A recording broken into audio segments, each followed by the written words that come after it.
It might not be okay to work your life away, but it is okay to work your 20s away. There are two types of people. Those who want to know more, and those who want to defend what they already know. So many people are afraid of changing their mind when most of their beliefs aren't even theirs to begin with. It is astounding how many people want to be spectacular in life but also want to fit in and be normal. Like, by being normal, you are, by definition, aiming for average. Normal people get normal results.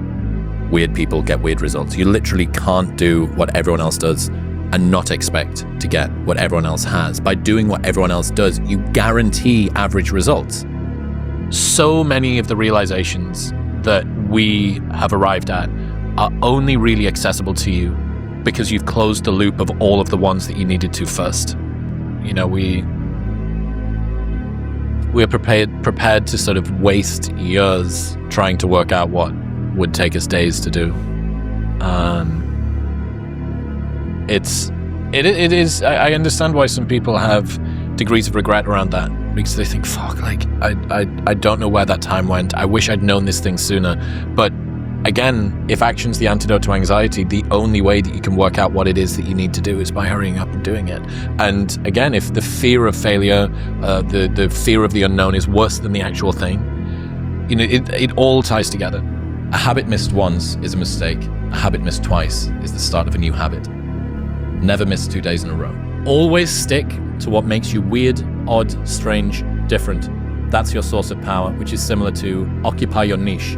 Embrace your strangeness, identify what makes you different, fuse those things together and become an anomaly. If you fake bravery when you're terrified, that is bravery. And I kind of feel like motivation is the same thing. If you do the thing when you're feeling unmotivated, that is motivation. This business idea won't work. And you might have 9 failures. My first 9 businesses didn't really amount to anything.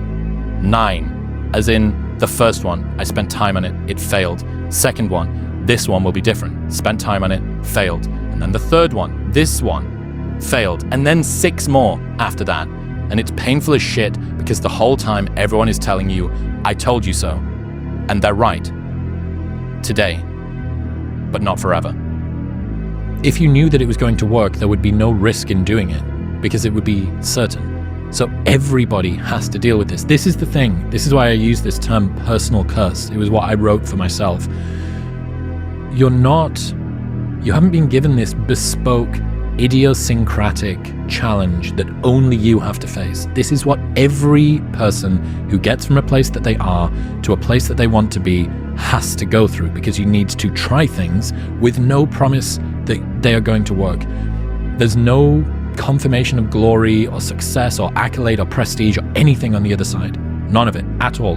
You're just, it's not even like you're David Goggins with broken legs running a fucking Navy SEAL Hell Week. It's mundane, daily, just uncertainty and like ambient malaise as you're reading another book on meditation and you're sitting down with your eyes closed listening to Sam Harris tell you to fucking listen to your breath. You don't know that it's going to work, but that is the challenge. The challenge is no certainty. That's the way it is. And the painful cost of being exceptional is getting through that uncertainty. Well, basically, I think that criticism killed more dreams than a lack of competence ever did, because people are just, I'm worried about pushing these boundaries too much. Sure. This person, all of my friends tell me the truth. Why isn't this person on the internet? If they don't have what you want, don't listen to what they say. There's no greater waste of time than justifying your actions to people who have a life you don't want. Everybody at the start line of the 100-meter race has the same goal. It's to win. So it's not the person who has the best goals, it's the person who has the best systems and preparation. I probably should stop caring about what other people think about me, given that most people don't even like themselves. Right? Most people don't even like themselves. Why on earth would you give anybody else that power? Your boos mean nothing. I've seen what makes you cheer. And now people say, it must be nice for you. And you go, dude, fuck you. Like, if you could have seen how much criticism and hard work and lonely nights and all of this stuff when nobody was watching and I was was unsure of myself, chronically miserable, and I criticized, and all my friends took the piss out of me, and I did all of these things. I had to go through all of that for you to now say, must be nice. I was alone all the time. All I did was be alone.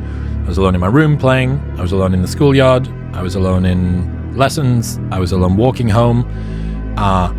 People want to find their passion, but you don't find it, you create it. And you create it by getting good at something. And to get good at stuff, you start by doing something you suck at. Then you get good. Then you like it. Then people ask how you found your passion. Answer: by starting when you sucked and not giving up. If you haven't gotten what you want, then you're not worthy of it, period. And that's okay. Now you can admit that you suck and improve. Better to know you're bad for a season than pretend you're good for a lifetime. If you keep making the same mistake over and over, the mistake isn't the problem. You are. So imagine that you had a friend, and every time that you invited this friend out for lunch, they showed up an hour late, or they didn't show up at all. After a while, you'd stop trusting them and stop inviting them out at all. Right. Well, you are that friend to yourself. Yeah. You know, how can you have faith that you're going to go and do all of the things that you want in life when you can't not hit the snooze button? Right. Or you can't not cheat on your diet. You Right. can't not do, you are constructed by the tiny decisions that you make every single day. Stop breaking promises to yourself. When you say, I'm going to wake up tomorrow at 7 a.m., and when the option comes to hit the snooze button, don't do it. There's one win that you've got for the day. That's action, right? And it is just, it's tried to say the Peterson clean your room thing, but the reason that works is that you start with the smallest ever step and you expand out from there. Imagine how effective you'd be if you weren't anxious all the time. Preparing to do the thing isn't doing the thing. Scheduling time to do the thing isn't doing the thing. Making a to-do list for the thing isn't doing the thing. Telling people you're going to do the thing isn't doing the thing. Messaging friends who may or may not be doing the thing isn't doing the thing. Writing a banger tweet about how you're going to do the thing isn't doing the thing. Hating on yourself for not doing the thing isn't doing the thing. Hating on other people who have done the thing isn't doing the thing. Hating on the obstacles in the way of you doing the thing isn't doing the thing. Fantasizing about all of the adoration you'll receive once you do the thing isn't doing the thing. Reading about how to do the thing isn't doing the thing. Reading about how other people did the thing isn't doing the thing. Reading this essay isn't doing the thing. The only thing that is doing the thing is doing the thing. And I love this insight that you can dress it up however you want. The work just needs doing. Imagine that you're in a movie, and imagine the movie begins now, and you're the hero of the movie. Yeah. What would that guy do? Yeah. What would that guy do right now? Yeah. Because you are. If people are succeeding, even slightly, in a job that they hate, think about how good you could be if it was something that you really, really cared about. Right. Think about how amazing you could be if you pursued something that you genuinely had existential simpatico with. Right. As opposed to something that you detest. Yeah. Or are just not that fussed about. If you're in the chasm of comfortable complacency, just how good could you be if this was something that you loved? Yeah. Holy fuck. They say that true hell is when the person that you are meets the person you could have been. There's an idea from mathematics called never multiply by zero. So we can have 2 million multiplied by 47, multiplied by 2.1, multiplied by 20,000, multiplied by zero is zero. Is zero. So if you spend all of your time working on your health and avoiding seed oils and eating only grass-fed organic meat, but one day decide to drive your car without a seatbelt on, that's multiplying by zero if Right. you get into a wreck. Right. And so much of life, I think, is avoiding pitfalls, not expediting successes, because the pitfalls can kick you out of the game permanently, or Right. they can do things that they're so catastrophic they take much longer to come back from. And this is, in some ways, an excuse for being averse to risk. Right. But I think it's just being clever about risk and knowing where you can take risks that have limited downside, Right. not unlimited downside. Privilege is a pressure. Yeah. And it's one of the odd byproducts of anybody that's doing really, really great things, that a lot of people are driven by this unconscious assumption that they're not enough unless they do great things. And it'll cause you to go and do great things, but to what end? What's the outcome? What's the texture of your mind like when you go to sleep on a nighttime? Stop complaining about the results you didn't get from the work you didn't put in. The only way to become more successful than most people is to be willing to do something most people aren't willing to do. I know of no better life purpose than to perish in attempting the great and impossible. The fact that something seems impossible shouldn't be a reason to not pursue it. That's exactly what makes it worth pursuing. Where would the courage and greatness be if success was certain and there was no risk? The only true failure is shrinking away from life's challenges. The fears never go away completely, they just don't linger as long. One of my friends, Alex, has got this quote which I love, and he says, "The heaviest things in life aren't iron and gold, but unmade decisions. The reason you are stressed is that you have decisions to make, and you're not making them." The ironic tragedy is that life has to be lived forward, but only makes sense in reverse. Right. The magic you are looking for is in the work you're avoiding. Fuck, dude. The magic you are looking for is in the work you're avoiding. And every single time that there is something in front of me that I feel like things aren't coming my way sufficiently quickly, I'm not making the progress that I want, it's because I'm dicking about over here. The person that you have to spend the most time talking to in your life is yourself. Try not to lose their respect. The world belongs to optimists, because if you're going to do anything big, you have to believe that it can happen. Otherwise, it never will. This lonely chapter is a period through which I think everybody needs to squeeze. Anybody that decides to go from a place they are to a place that they want to be is going to have to let go of people who can't go there with them. And this isn't a value judgment about the people that are doing the personal growth thing are better than the people that are already fine as they are and are happy leading a different sort of life. It's that if you know that there is something that you're meant to do, if you know that there's something that you're meant to change, you will have to let certain groups, friends, routines, places, activities, recreations that you do, you're going to have to let those go. And there is this, the Rocky cutscene lasts for 90 seconds in the movie, but it can last for 5 years in your life. And you have no idea whether or not it's even going to work. And that's the bit that always got to me. The bit that always got to me was I didn't even know if there was going to be any glory on the other side. It's like ordering an Uber and never knowing if it's going to arrive or not. And you think, well, I'm just stood here doing the thing, but I don't know if it's going to come out on the other side. And I can promise you, anybody that has done anything, moved from any place they were to any place that they want to be, has gone through this lonely chapter. We don't rise to the standards we have when others are watching. We fall to the standards we have when no one is watching. The only work that really matters is the work that no one sees. It shows you who you really are rather than who you say you are. When you're on the way up, everyone roots for you because you remind them of their dreams. And when you're at the top, everyone tries to tear you down because you remind them of what they gave up on. When you're winning, you're not as good as you think you are.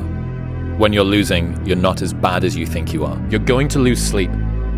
You'll doubt whether it'll work. You'll stress to make ends meet. You won't finish your to-do list. You'll wonder whether you made the right call and have no way to know for years. This is what hard feels like, and that's okay.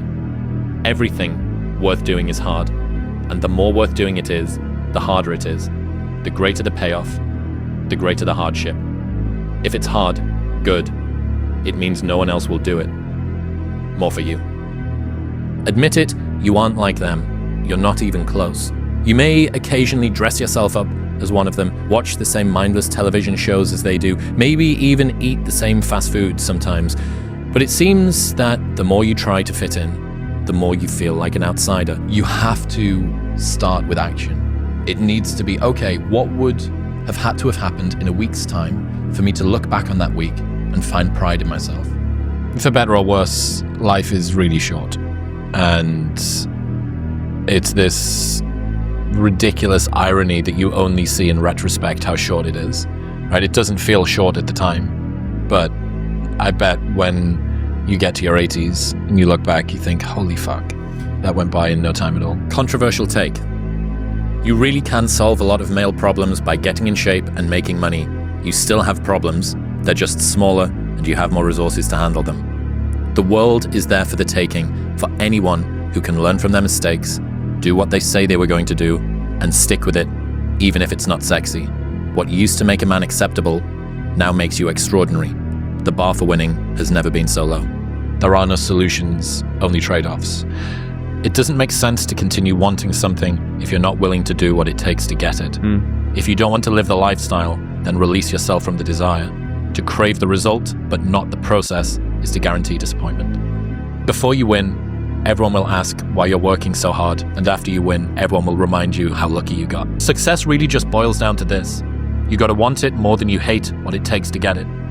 If you're willing to suck at anything for 100 days in a row, you can beat most people at most things. Until you win, effort always goes unnoticed. The sentence, "you can be anything you want, but you can't be everything you want," is so good. Problems are a feature of life, not a bug. Reminder that if you want to be exceptional, you're going to be different from everyone else. That's what makes you exceptional. You can't fit in and also be exceptional. Both have discomfort. When you fit in, you have internal conflict because you're not being 100% you. When you're exceptional, you have external conflict because everyone sees you as different. Pick one. When your friends start to say, "You've changed," remember it's because they don't know how to say, "You've grown."